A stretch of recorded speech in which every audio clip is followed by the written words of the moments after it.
Salam sejahtera bagi kita sekalian. Haleluya. Puji Tuhan. Haleluya, puji Tuhan. Amin. Puji Tuhan. Saya mengucap syukur pada Tuhan Yesus karena pada kesempatan ini boleh datang beribadah di tempat ini dan kami boleh tiba dengan tidak kurang sesuatu apapun. Dan untuk perkenalan sebentar nanti akan disampaikan suami saya yang nanti akan bersaksi dan memberikan motivasi rohani. Puji Tuhan. Saudara dalam Tuhan Yesus Kristus, kita akan sama-sama masuk dalam kebenaran firman Tuhan dan kita akan membaca. Ada dua kisah yang ingin saya bagikan. Pertama kita akan melihat 1 Samuel 30 ayat 1 sampai 25. 1 Samuel 30 ayat 1 sampai 25. Saya rindu kita akan sama-sama membaca. Tidak perlu bergantian, tetapi sama-sama kita membaca firman Tuhan.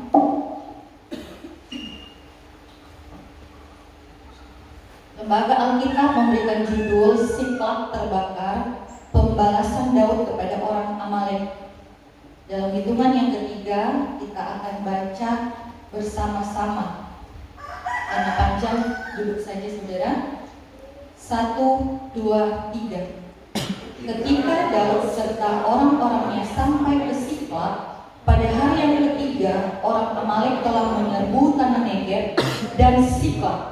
Siklag telah dikalahkan oleh mereka dan dibakar habis.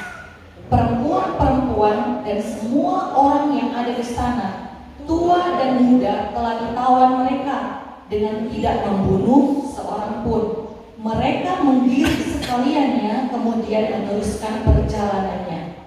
Ketika Daud dan orang-orangnya sampai ke kota itu, tampaklah kota itu terbakar habis, dan istri mereka serta anak mereka yang laki-laki dan perempuan telah ditawan. Lalu menangislah Daud dan rakyat yang bersama-sama dengan dia itu dengan nyaring sampai mereka tidak kuat lagi menangis. Juga kedua istri Daud ditawan, yakni Ahinoam perempuan Israel dan Abigail bekas istri Nabal orang Karmel itu. Dan Daud sangat terjepit karena rakyat mengatakan hendak melempari dia dengan batu. Seluruh rakyat itu telah pedih hati, masing-masing karena anaknya laki-laki dan perempuan. Tetapi Daud menguatkan kepercayaannya kepada Tuhan Allahnya. Lalu Daud memberi perintah kepada Imam Abiatar bin Ahimelek, bawalah efod itu kepadaku. Maka Abiatar membawa efod itu kepada Daud. Kemudian bertanyalah Daud kepada Tuhan, katanya, haruskah aku mengejar gerombolan itu? Akan dapatkah mereka kususul? Dan ia berfirman kepadanya, kejarlah, sebab sesungguhnya engkau akan dapat menyusul mereka dan melepaskan para tawanan. Lalu pergilah Daud beserta ke-600 orang yang bersama-sama dengan dia, dan sampailah mereka ke sungai Besor. Sementara orang-orang yang mau tinggal di belakang berhenti di sana. Maka Daud melanjutkan pengejaran itu beserta 400 orang, 200 yang telah terlalu lelah untuk menyeberangi sungai Besor itu berhenti di sana. Kemudian mereka menemui seorang Mesir di padang, lalu membawanya kepada Daud. Mereka memberi dia roti, lalu makanlah ia. Kemudian mereka memberi dia minum air dan memberikan kepadanya sepotong kue ara dan 2 buah kue kismis. Dan setelah dimakannya ia segar kembali, sebab ia tidak makan dan minum selama 3 hari 3 malam. Kemudian bertanyalah Daud kepadanya, budak, siapakah engkau dan dari manakah engkau? Jawabnya, aku ini seorang pemuda Mesir, budak kepunyaan seorang Amalek. Tuanku meninggalkan aku karena 3 hari yang lalu aku jatuh sakit. Kami telah menyerbu tanah Negeb, orang Kreti dan daerah Yehuda, dan tanah Negeb Kaleb dan Siklag telah kami bakar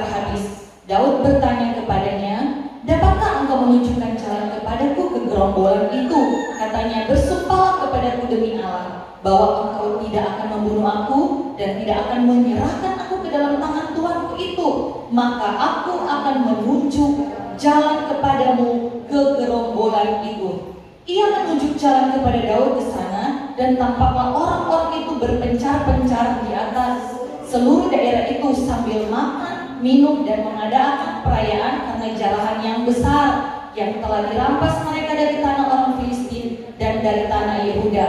Dan keesokan hari, karenanya Daud menghancurkan mereka dari pagi-pagi buta sampai matahari terbenam. Tidak ada seorang pun dari mereka yang lolos, kecuali 400 orang muda yang melarikan diri dengan menunggang unta. Daud melepaskan semua apa yang dirampas oleh orang Amalek itu, juga kedua istrinya dapat dilepaskan Daud. Tidak ada yang hilang pada mereka, dari hal yang kecil sampai hal yang besar, sampai anak laki-laki dan anak perempuan, dan dari jarahan sampai segala sesuatu yang telah dirampas mereka, semuanya itu dibawa Daud kembali. Daud mengambil segala kambing, domba, dan lembu. Semua itu digiring mereka di hadapannya serta berkata, inilah jarahan Daud. Ketika Daud sampai kepada ke-200 orang yang telah terlalu lelah untuk mengikuti Daud, yang telah dibiarkannya tinggal di dekat sungai Besor, maka keluarlah orang-orang ini menyongsong Daud dan menyongsong rakyat yang bersama-sama dengan dia. Daud mendekati orang-orang itu dan memberi salam kepada mereka. Kemudian mulailah berbicara semua orang jahat dan orang dursila di antara orang-orang yang ikut pergi bersama-sama dengan Daud itu, katanya, karena mereka tidak ikut pergi bersama-sama dengan kita, janganlah kita berikan kepada mereka apa-apa dari jarahan yang kita selamatkan itu, kecuali kepada masing-masing mereka istrinya dan anak-anaknya itu boleh mereka bawa, dan biarlah mereka pergi. Tetapi Daud berkata, janganlah kamu, saudara-saudaraku, berbuat demikian dengan apa yang diberikan Tuhan kepada kita, sebab Ia telah melindungi kita dan menyerahkan ke dalam tangan kita gerombolan yang menyerang kita. Siapa yang mau mendengarkan kamu dalam perkara ini? Sebab bagian orang yang tinggal di dekat barang-barang adalah sama seperti bagian orang yang pergi berperang. Itu akan dibagi sama-sama. Ayat 25. Dan demikian halnya sejak hari itu dan seterusnya, hal itu ditentukannya menjadi ketetapan dan peraturan bagi orang Israel sampai sekarang. Puji Tuhan. Saya sudah baca dan lihat ada 6 menit. Ya saudara, saya senang kita sama-sama membacakan ayat ini supaya kita terbiasa baca ayat Alkitab. Amin.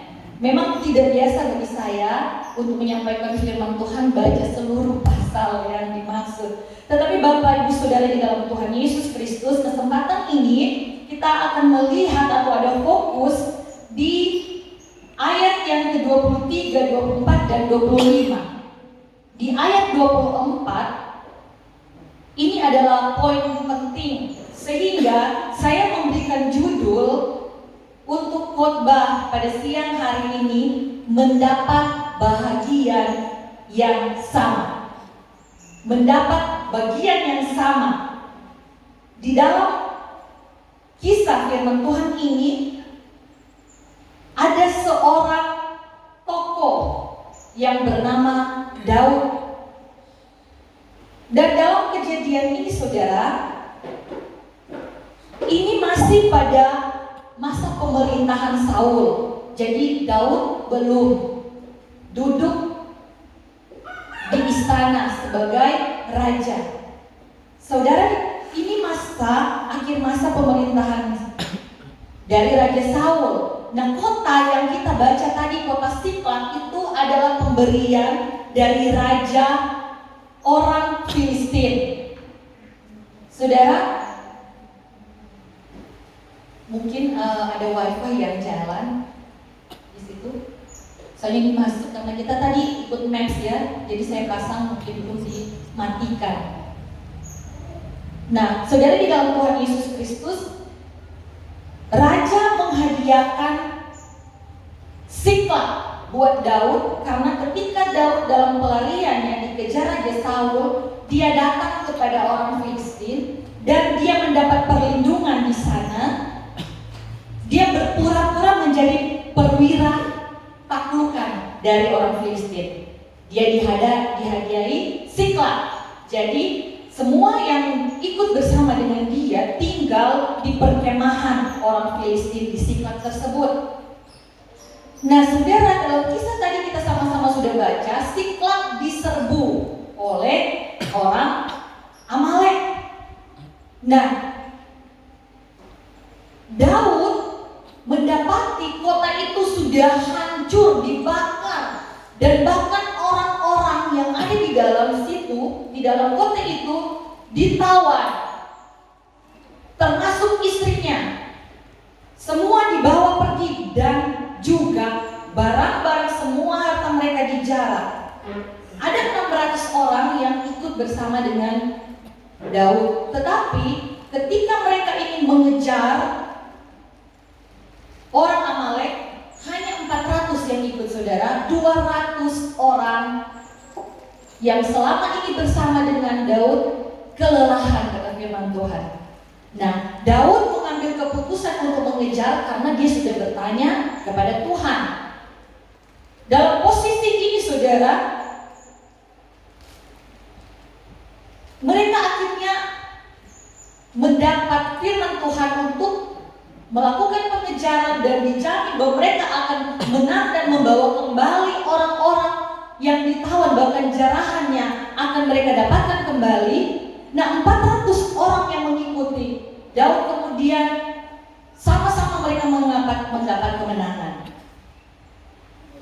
Nah saudara, di dalam Tuhan Yesus Kristus ada orang-orang, dikatakan orang-orang yang jahat, orang-orang dursila, yang di dalam terjemahan lain itu bilang dari 400 yang sama-sama menang bersama dengan Daud itu ada yang disebut orang jahat, orang dursila. Di dalam terjemahan lain bilang troublemaker, yang pembuat masalah, mempengaruhi Daud. Tetapi perhatikan saudara, di dalam Tuhan Yesus Kristus, kalau kita melihat terjemahan sederhana Indonesia, di ayat 24 itu, di sana dikatakan Daud tidak seorang pun akan setuju dengan perkataanmu tadi. Baik anggota kita yang ikut berperang maupun yang tinggal menjaga perbekalan akan mendapat bagian jarahan yang sama banyak. Dan itu menjadi ketentuan saudara sampai sekarang.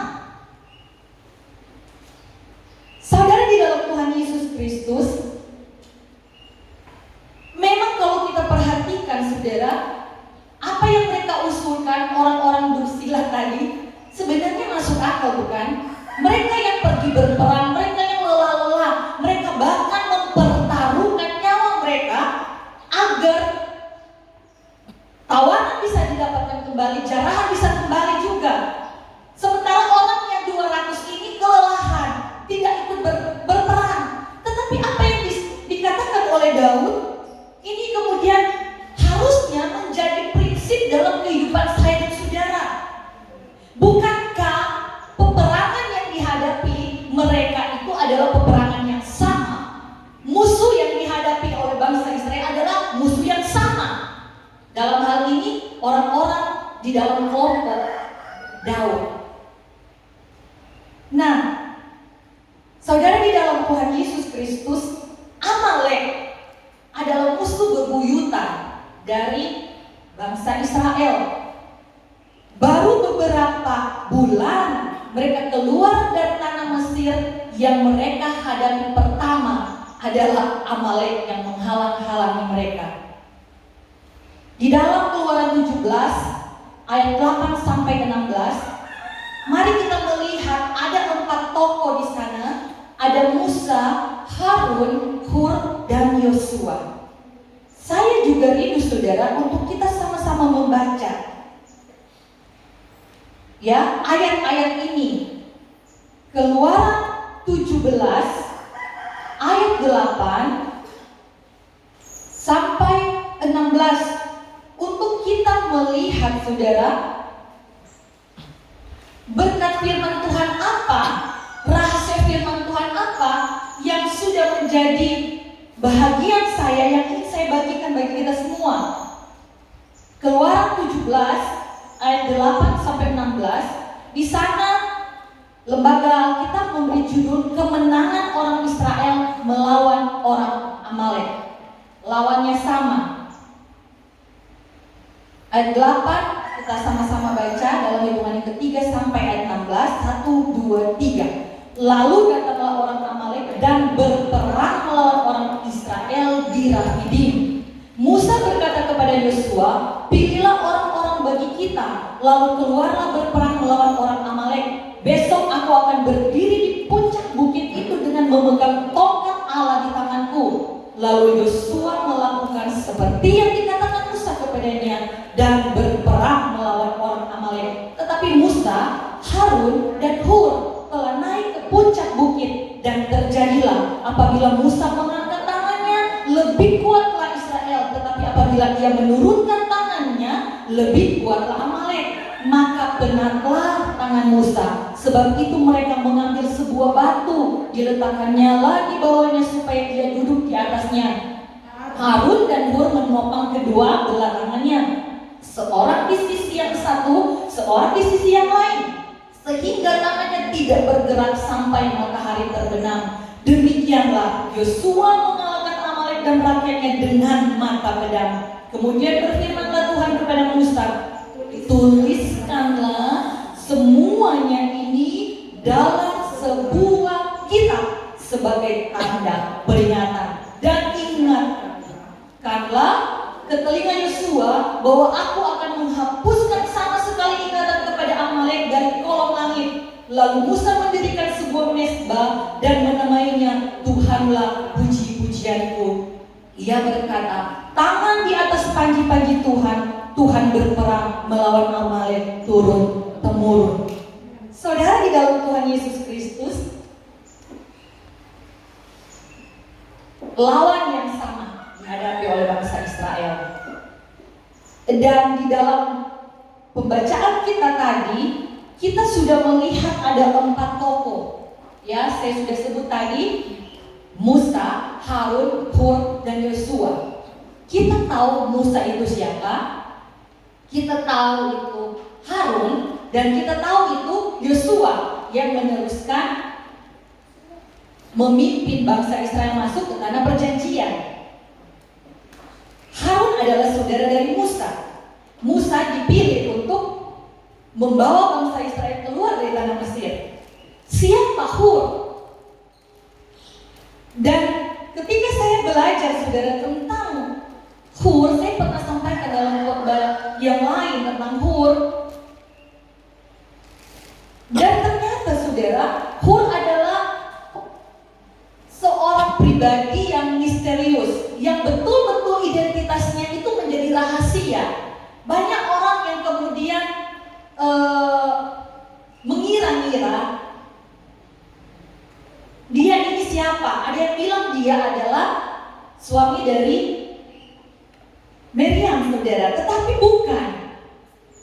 bukan ipar dari Musa, karena saudara dijelaskan bahwa 2 kali Hur dicatat di dalam Alkitab.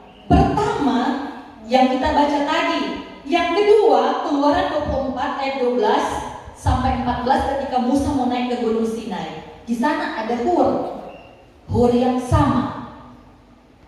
Nah, Alkitab juga ini menjadi sebuah rahasia yang baru. Hur tidak pernah berkata-kata satu kata pun di dalam kisah Alkitab, di dalam 2 kejadian ini. Dan Hur tidak dicatat menjadi bahagian 70 tua-tua Israel.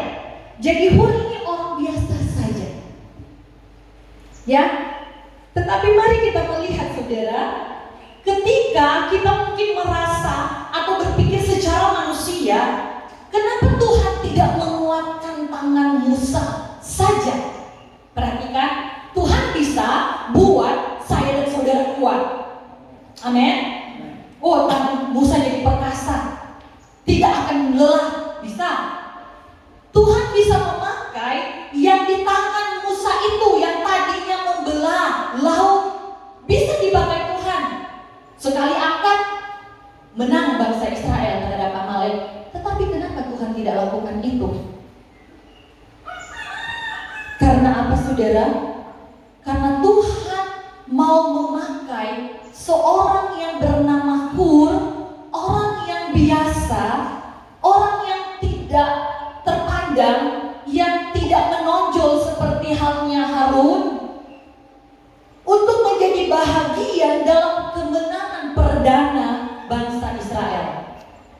Sekali lagi, orang yang tidak pernah bicara itu, orang yang bukan menjadi bahagian tua-tua orang Israel, dipakai Tuhan menjadi bahagian dari kemenangan bangsa Israel terhadap Amalek. Ini peperangan perdana, saudara.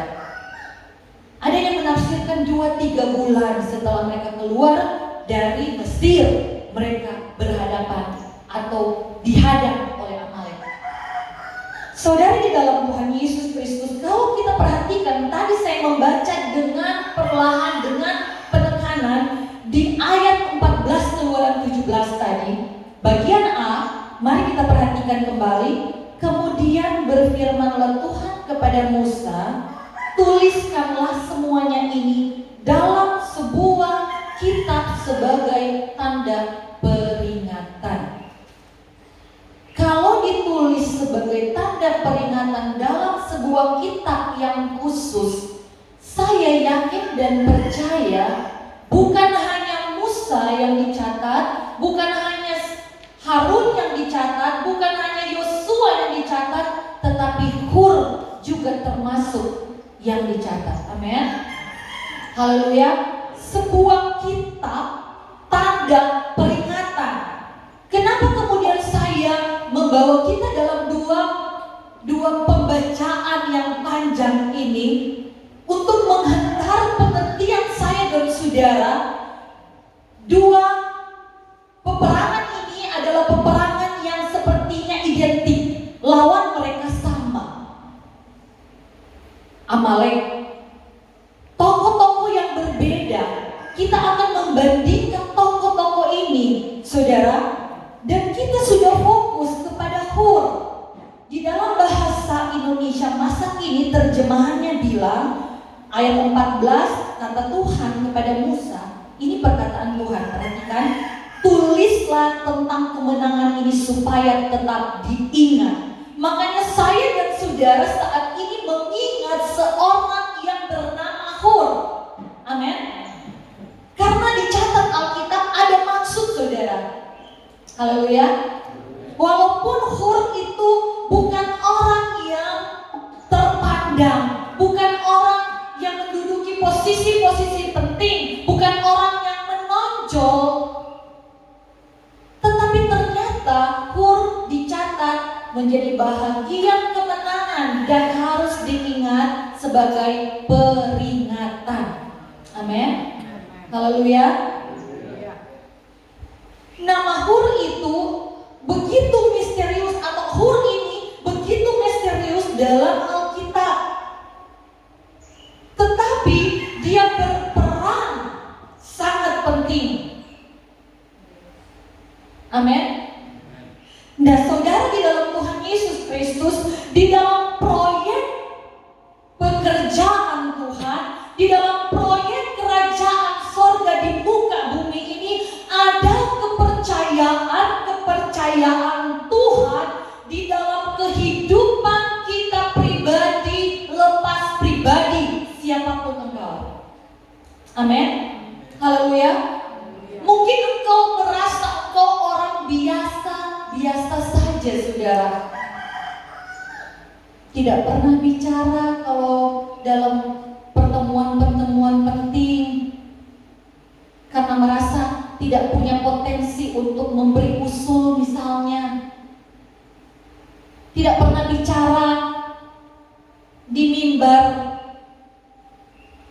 Tidak pernah keluar perkataan dalam pelayanan, saudara, yang bisa dilihat atau menonjol untuk diperhatikan orang lain.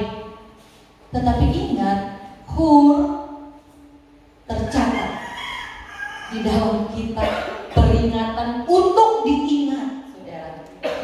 Haleluya.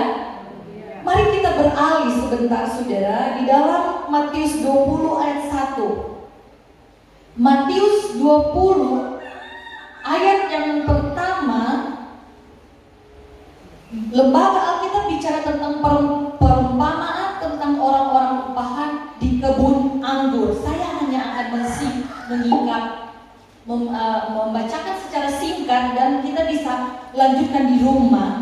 Saudara, di dalam ayat 1 ada firman Tuhan, adapun hal kerajaan sorga sama seperti seorang tuan rumah yang pagi-pagi benar keluar mencari pekerja-pekerja untuk kebun anggurnya. Setelah ia sepakat dengan pekerja-pekerja itu mengenai upah sedinar sehari, ia menyuruh mereka ke kebun anggurnya. Saudara, jadi ada yang dia panggil pagi-pagi benar. Ayat 3 dipanggil pukul 9 pagi. Ayat 5 12 siang. Dan pukul 3 petang. Kemudian yang ayat yang ke-6 pukul 5 petang. Ada orang-orang tertentu yang dipanggil lebih cepat, yang lain kemudian menyusul di jam-jam yang sudah kita baca tadi. Tetapi mari kita melihat ayat yang ke-13. Tetapi Tuhan itu menjawab seorang dari mereka, saudara, aku tidak berlaku tidak adil terhadap engkau. Bukankah kita telah sepakat sedinar sehari? Ini sebenarnya bicara tentang kasih karunia Tuhan bagi saya dan saudara.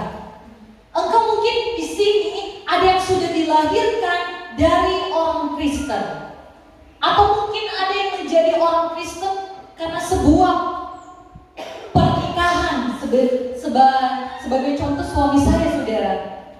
Tetapi semuanya sebenarnya sudah terpanggil di dalam program ilahi,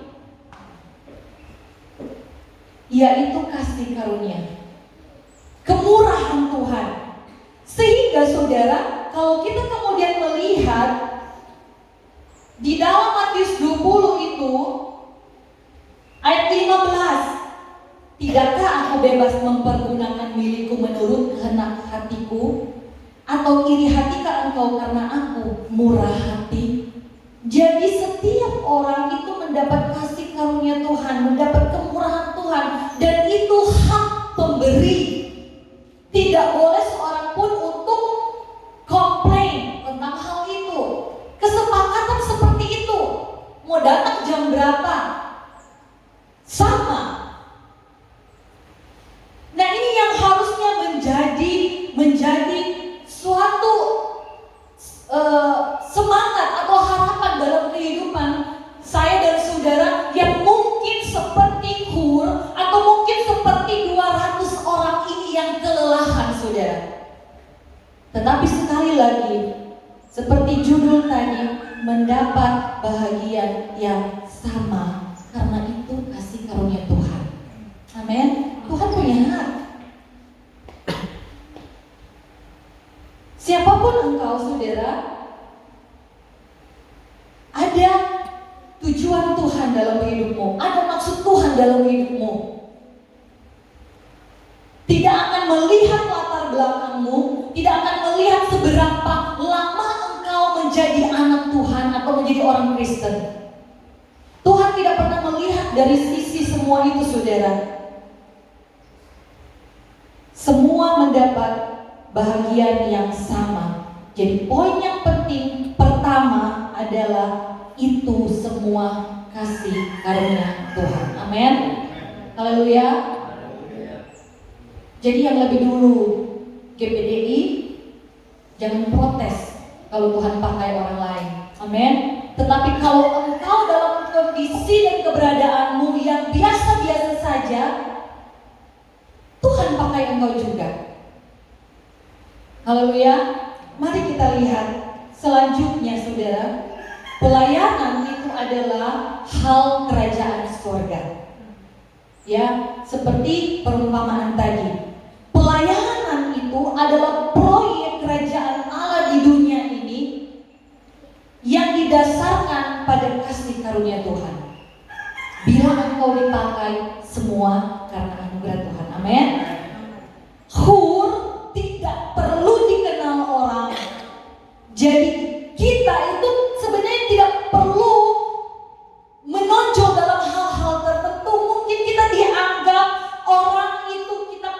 kepercayaan yang diberikan cuma kepercayaan kecil, ya orang memandang enteng. Tetapi kalau Tuhan percayakan sekecil apapun itu, sekali lagi itu adalah kasih karunia Tuhan, dan itu sama tujuannya, yaitu untuk kemuliaan nama Tuhan. Haleluya.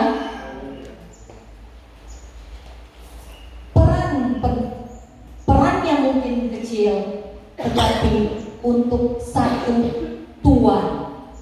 Amin. Haleluya. Bagi manusia mungkin apa yang engkau lakukan atau engkau sendiri bahkan tidak dikenal, tetapi Tuhan mengenal engkau. Tidak ada yang tersembunyi bagi Tuhan kalau engkau memberi diri dalam pelayanan.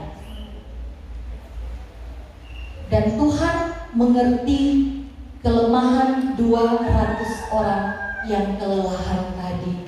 Tuhan juga mengerti keberadaan saya dan saudara. Tuhan mengerti bahwa Hur tidak bisa diandalkan untuk maju berperang. Jadi Tuhan tahu saudara, setiap kapasitas kita masing-masing.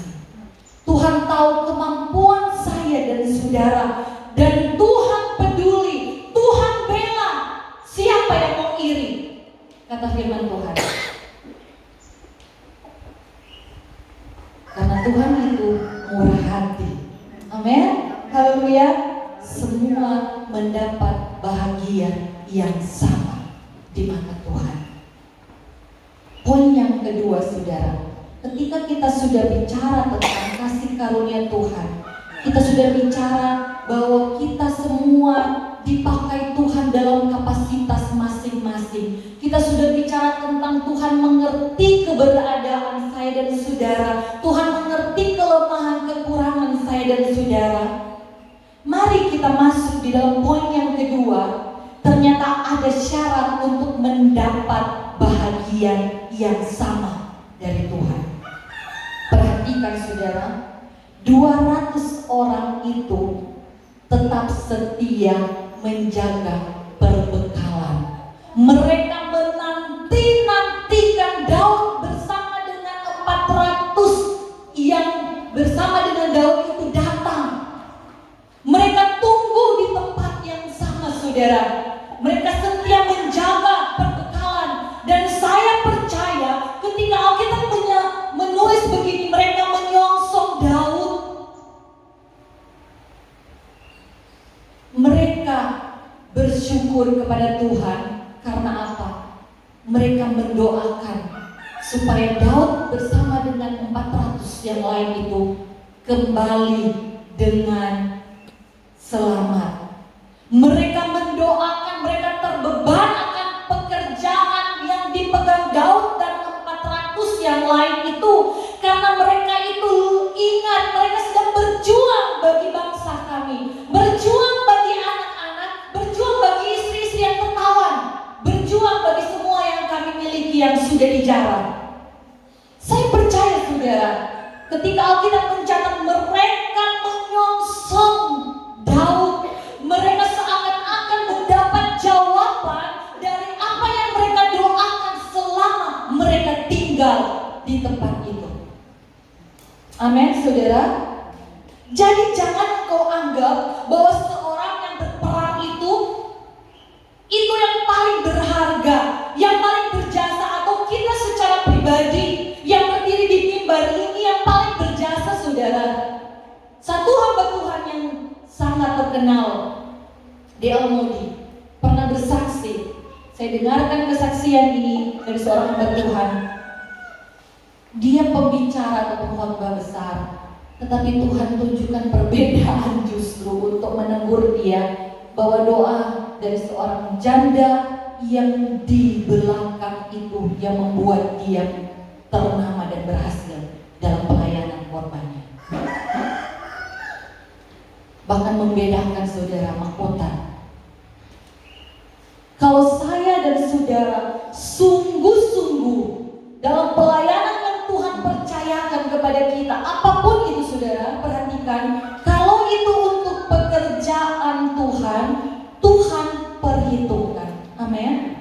Haleluya. Jangan merasa kita saudara hanya pelayan kecil atau hanya jemaat yang dikatakan jemaat biasa saudara. Kita semua hamba Tuhan kata firman Tuhan. Amin. Haleluya. Makanya saudara, ketika Daud datang dengan membawa kemenangan, mereka menyongsong dengan sukacita, dengan penuh rasa syukur, karena itu adalah jawaban doa bagi mereka, yang kemudian meneguhkan apa yang saya maksudkan ini saudara, karena Daud kemudian memberi salam kepada mereka. Haleluya. Daud memberikan salam karena Daud merasa mereka adalah bagian dari peperangannya, bagian dari pekerjaan Tuhan yang dipercayakan kepadanya. Amin saudara. Jadi artinya apa saudara? Kalau kita setia dengan pelayanan yang kita bisa, kalau kita setia dengan pelayanan sesuai dengan kemampuan kita, kalau kita mendoakan pelayanan orang lain yang pelayanan itu kita tidak mampu lakukan seperti itu saudara, tetapi kalau kita kerjakan secara bersungguh-sungguh, karena itu adalah pekerjaan Tuhan, sama pekerjaan Tuhan, proyeknya sama untuk kemuliaan nama Tuhan, kita akan mendapat bahagian yang sama. Amin. Haleluya. Setia dan sungguh-sungguh. Kalau engkau dilihat setia dan sungguh-sungguh dalam pekerjaan kecil, Tuhan bisa kok mempercayakan pekerjaan yang lebih dari itu. Amin. Haleluya. Puji Tuhan. Yang kedua, perhatikan Hur. Syaratnya, ketika saya dituntun Tuhan untuk belajar tentang Hur, ternyata saudara, Hur dalam Bilangan 12 ayat 1 itu tidak ada di sana ketika Miriam dan Harun mengata-ngatai Musa. Perhatikan, nama Hur tidak disebut di sana. Ya, nama Hur hanya disebut ketika menopang tangan Musa, dan yang kedua ketika Musa akan meninggalkan bangsa Israel di bawah bukit Sinai. Ya, hanya dua itu.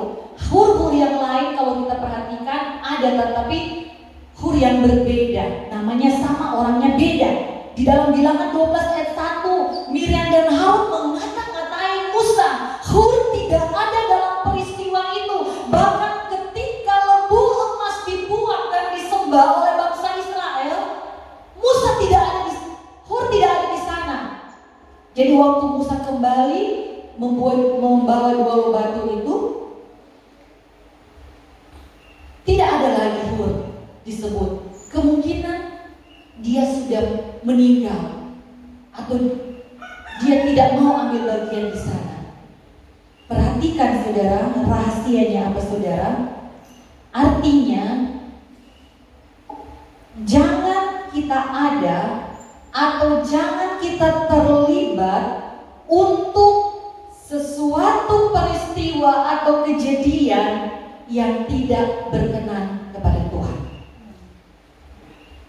Sekali lagi, jangan kita ada atau ikut-ikutan terlibat dalam sebuah peristiwa, perkara, kejadian yang tidak berkenan kepada Tuhan.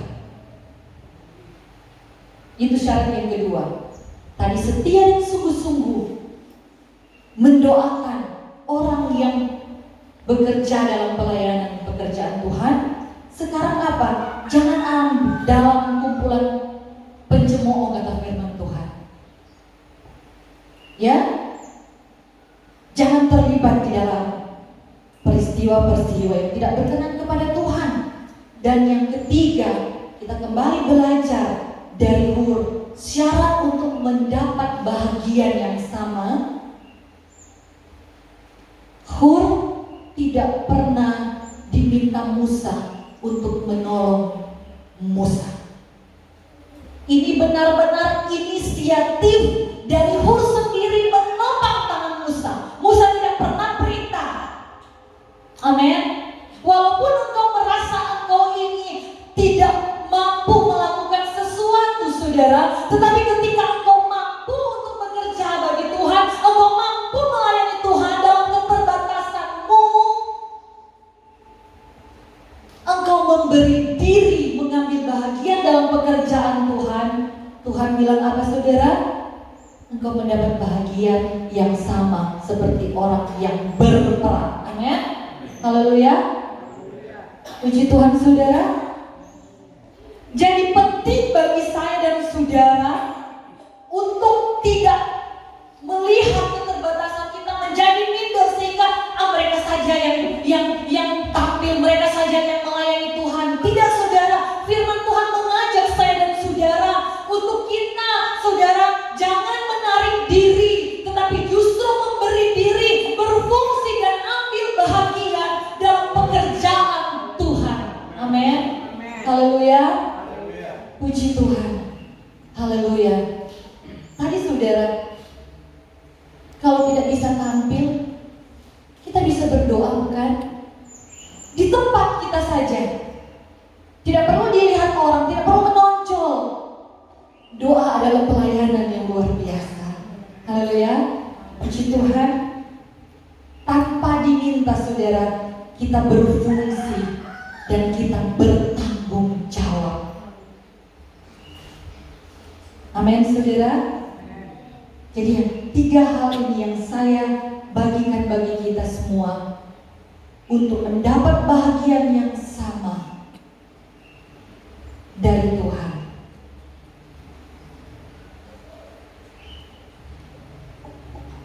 Sehingga saudara, 200 orang itu pun mendapat bahagian sehingga mereka dicatat. Amin. Haleluya. Mereka dicatat, saudara. Dan mungkin bagi saya dan saudara yang merasa kita lebih berpengaruh dalam pekerjaan Tuhan, jangan jadi orang yang komplain. Amin, saudara. Kalau mereka diberkati juga oleh Tuhan, jangan merasa bahwa oh Tuhan tidak adil. Tuhan bilang Tuhan adil. Kalau gembala saudara juga menghargai mereka, walaupun pekerjaan pelayanan mereka kecil dan kita merasa bahwa kita ini yang paling berperan, saudara, sebaiknya kita jangan melakukan itu, karena Musa pun juga menegur mereka. Orang dursila, saudara, troublemaker. Amin. Tetapi kembali lagi, saudara, pada poin kita, bahagian yang penting yang saya bagikan bagi kita, siapapun itu, dalam latar belakang apapun engkau, Tuhan akan pakai engkau dan mendapat bahagia yang sama dari Tuhan. Puji Tuhan, saudara. Saya tidak akan perpanjang lagi.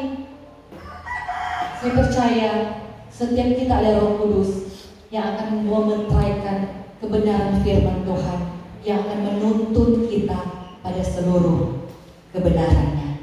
Tuhan Yesus memberkati. Saya kembalikan kepada penanggung jawab. Haleluya.